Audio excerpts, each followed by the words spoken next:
Bonjour et bienvenue sur Brillant, votre nouveau podcast de culture très général. Aujourd'hui, nous allons parler d'une réserve construite dans le cercle polaire arctique, entre la Norvège et le pôle Nord, à plus de 120 mètres de profondeur sous une montagne de grès. Il se trouve un couloir d'une centaine de mètres. Celui-ci dessert 3 grandes salles de taille identique. Non, il ne s'agit pas du repère d'un savant fou, mais bien de la réserve mondiale de semences du Svalbard. À quoi sert cette réserve ? Qui l'a construite et dans quel but ? Pourquoi dans un endroit si reculé ? C'est ce que nous allons voir tout de suite dans le 3e épisode de Brillant. La réserve mondiale de semences de l'archipel norvégienne Svalbard est une chambre forte souterraine. Sa mission est de rassembler et protéger les graines de toutes les cultures vivrières de la planète. Cette réserve, créée en 2008, contient aujourd'hui plus d'1 million d'échantillons de graines et peut en accueillir jusqu'à 4,5 millions.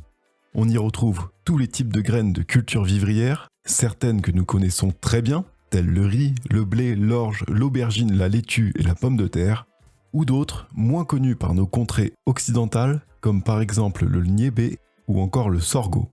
Mais évidemment, c'est la graine parfaitement authentique de la Cucurbita melanosperma qui nous vient d'Asie.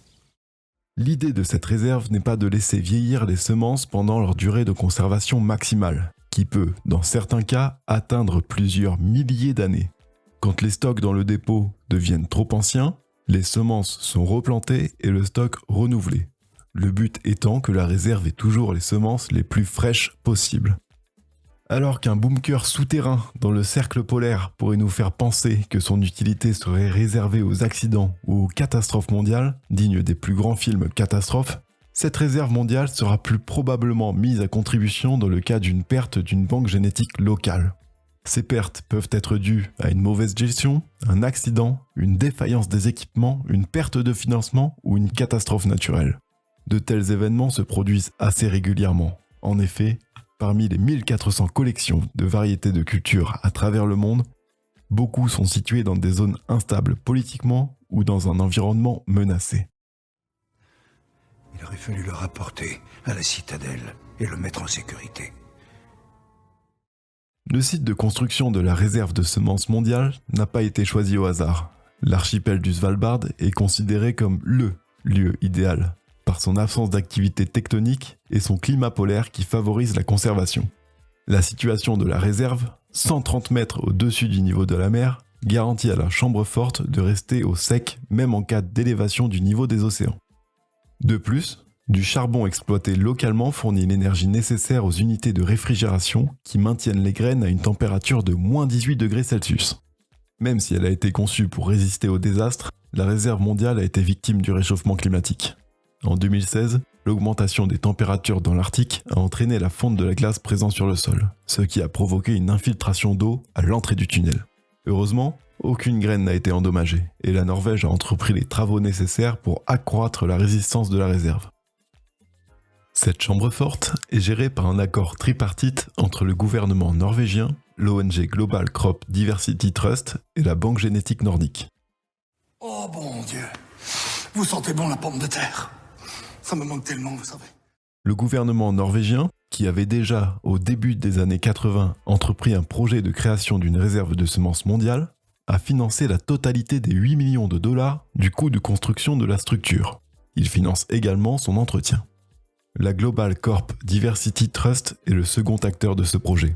Cette ONG a été créée en 2004 par une collaboration entre la branche de l'ONU dédiée à l'alimentation et l'agriculture et le groupe consultatif pour la recherche agricole internationale. La Global Crop Diversity Trust coordonne l'acheminement d'échantillons de graines du monde entier vers cette chambre forte. Le Trust fournit également l'essentiel du financement du fonctionnement de la structure. Le troisième acteur de ce projet est la Banque génétique nordique. Cette branche du Conseil des ministres nordiques est un forum de coopération entre la Norvège, la Suède, la Finlande, l'Islande et le Danemark. Le rôle de la Banque génétique nordique est d'assister la Global Corp Diversity Trust dans la gestion de l'installation. Diverses institutions et gouvernements ont également permis de mener à bien ce projet par l'apport de fonds, comme les fondations Rockefeller, Syngenta ou la fondation Gates qui, à elle seule, a fourni plus de 20 millions de dollars pour aider les pays en voie de développement et les centres internationaux de recherche à conditionner et acheminer les graines vers l'archipel du Svalbard.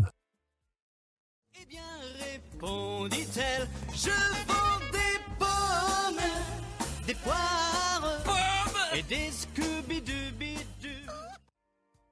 Véritable filet de sécurité face aux catastrophes naturelles, aux guerres, aux changements climatiques ou encore aux impérities des hommes, la réserve mondiale de semences du Svalbard permet de préserver les semences des cultures vivrières de la planète, mais également les semences de variétés anciennes qui pourraient présenter des caractéristiques utiles dans un futur plus ou moins lointain. Cette réserve mérite donc amplement son surnom d'Arche de Noé végétale. L'utilité de la réserve mondiale de semences n'est déjà plus approuvée. Celle-ci a déjà été sollicitée par la banque de gènes de la ville d'Alep. Ayant été détruit par le conflit syrien, le Centre international de recherche agricole dans les zones arides a demandé à récupérer le double des graines perdues. Sachez qu'en 2017, un deuxième bunker a été construit sur l'archipel du Svalbard. Celui-ci est destiné à protéger les données historiques et culturelles de plusieurs pays, ainsi que l'ensemble du code open source de la multinationale américaine GitHub pour les 500 à 1000 prochaines années. L'archipel du Svalbard est-il en train de devenir le coffre-fort de la planète ? C'est l'avenir qui nous le dira. J'espère que ce 3e épisode vous aura plu et qu'il vous permettra de briller en société la prochaine fois que vous discuterez jardinage avec votre belle-mère ou quand le prochain film catastrophe sortira. J'attends vos retours aux endroits prévus à cet effet et à l'adresse mail brillant.podcast@gmail.com et je vous dis à bientôt pour un 4e épisode. Merci.